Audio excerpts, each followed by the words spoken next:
अस्सलामुअलैकुम व्यूअर्स, मेरा नाम सैयद ज़ादिल हसन नजम है। मैं इस्लामाबाद बार काउंसिल का मेंबर हूँ और डिस्ट्रिक्ट कोर्ट में प्रैक्टिस करता हूँ। आज मैं आपसे टॉपिक डिस्कस करने जा रहा हूँ, वो है ग्राउंड्स ऑफ बेल। बेल जो है, मैंने जैसे पिछली वीडियो में जिक्र किया कि दो तरह की होती है। प्री अरेस्ट बेल जिसे हम जमानत कबल गिरफ्तारी कहते हैं, पोस्ट अरेस्ट बेल जिसे हम जमानत कबल बाद गिरफ्तारी कहते हैं। तो इसके दोनों के ग्राउंड्स मोर और लेस तकरीबन एक जैसे ही होते हैं, लेकिन कुछ थोड़े बहुत डिफरेंसेस होते हैं। वो मैं आपसे अपनी वीडियोस में, इस वीडियो में और आने वाली वीडियो में भी शेयर करूंगा। सबसे पहले जो हम प्री अरेस्ट बेल को डिस्कस कर लेते हैं। प्री अरेस्ट बेल में, जैसा कि पहले भी बहुत सी वीडियोस में आपसे जिक्र मैं कर चुका हूँ, एफआईआर के दौरान भी मैंने जिक्र किया है कि क्या क्या ग्राउंड्स होते हैं जिसके अगेंस्ट जो है आपकी एफआईआर कैंसिलेशन हो सकती है या आपको बेल भी मिल सकती है।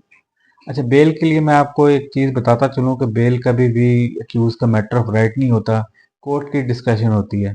मतलब कोर्ट या आपको एक तरह से एक्स्ट्रा ऑर्डिनरी रिलीफ देती है, यानी कहते हैं कि बहुत बड़ी राय देती है कि आप बजाय इसके कि आप बिहाइंड द बार्स यानी जेल में रहने की बजाय या अरेस्ट रहने की बजाय बाहर से निकल कर अपने ट्रायल को या अपने सारे केस को अच्छी तरह फेस करें। अच्छा, ये मैं बात बड़ी लोगों की मिसकंसेप्शन क्लियर करता चलूँ कि अक्सर लोग जिनके ऊपर कोई भी एफआईआर होती है और उनकी जब बेल ग्रांट हो जाती है, तो ये समझते हैं कि कोर्ट से मुझे बेल ग्रांट होगी, मेरा केस खत्म हो गया। केस आपका बेल पे कभी भी खत्म नहीं होता। केस हम आपका हमेशा ट्रायल के बाद खत्म होता है। इसलिए बेल को कभी भी ये मत समझे कि मेरा केस खत्म हो गया। बेल दरअसल आपके केस का आगाज होती है। अच्छा। अच्छा, अब जो मैं टॉपिक आपसे डिस्कस कर रहा था वो था प्री अरेस्ट बेल। अच्छा, प्री अरेस्ट बेल के क्या ग्राउंड्स हैं? प्री अरेस्ट के पहला ग्राउंड तो मैंने जैसे आपसे जिक्र कर दिया है कि ग्राउंडलेस एफआईआर, के एफआईआर के ग्राउंडलेस हो, इसके मतलब है पल्ले कुछ ना हो, उसकी वजह से आपको बेल ग्रांट हो सकती है। या आपके दरमियान जो मामला है, जिस बंदे ने आपके खिलाफ एफआईआर करवाई है, वो सिविल नेचर का है, यानी कि आपके दरमियान कोई लेन देन का तनाज़ा है या कोई ऐसा तनाज़ा है जो कि सिविल कोर्ट हल कर सकती है, तो उस वक्त में आपको बेल मिल जाती है।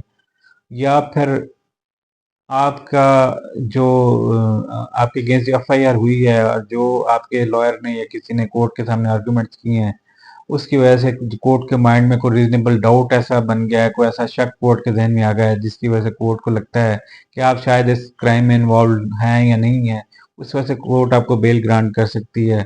या इसके अलावा फर्ज करें कोई ऐसा क्राइम है जिसमें सपोज आप कह लें रेप की बात कर लें या उसके अलावा आप मर्डर की बात कर लें, उसमें हम एक और टर्म यूज करते हैं, plea of alibi. Plea of alibi क्या होती है कि आप मौका पर उस टाइम पर जिस पर ऑफेंस हो रहा था उस मौजूद नहीं थे, इस बेस पे भी आपको बेल मिल जाती है।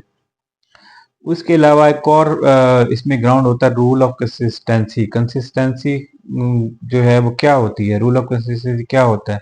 रूल ऑफ कंसिस्टेंसी ये होता है कि अगर एफआईआर एक से ज़्यादा बंदों पर कटी है और किसी एक बंदे को दरमियान में से बेल मिल चुकी है, तो आप उसी की बेस पर बेल अप्लाई करते हैं कि बाकी एक बंदे को या दो बंदों को बेल मिल चुकी है, तो मेरा ये रूल ऑफ कंसिस्टेंसी पे मुझे बेल मिलनी चाहिए। अच्छा, उसके बाद जो कोर्ट का डिस्कशन है वो देखती है कि आपका इसमें रोल क्या है, क्या मामला नहीं है, आपको बेल देनी चाहिए, नहीं देनी चाहिए, लेकिन ये आपका एक ग्राउंड है। अच्छा, उसके बाद आपका सेवेरिटी ऑफेंस है, यानी कि जुर्म की शिद्दत है। जुर्म किस किस्म का है? जुर्म अगर कोई बहुत ज़्यादा शदीद है, जैसे मैंने उससे पहले जिक्र किया, कत्ल का है, रेप का है, डकैती का जुर्म है, उसमें कोर्ट जो है वो जल्दी बेल देने पे इंक्लाइंड नहीं होती। और अगर कोई जुर्म जो है वो उसकी सज़ा जो है वो 10 साल या उससे ज़्यादा से है पे है, तो कोर्ट तब भी जल्दी बेल देने पे इंक्लाइंड नहीं होती।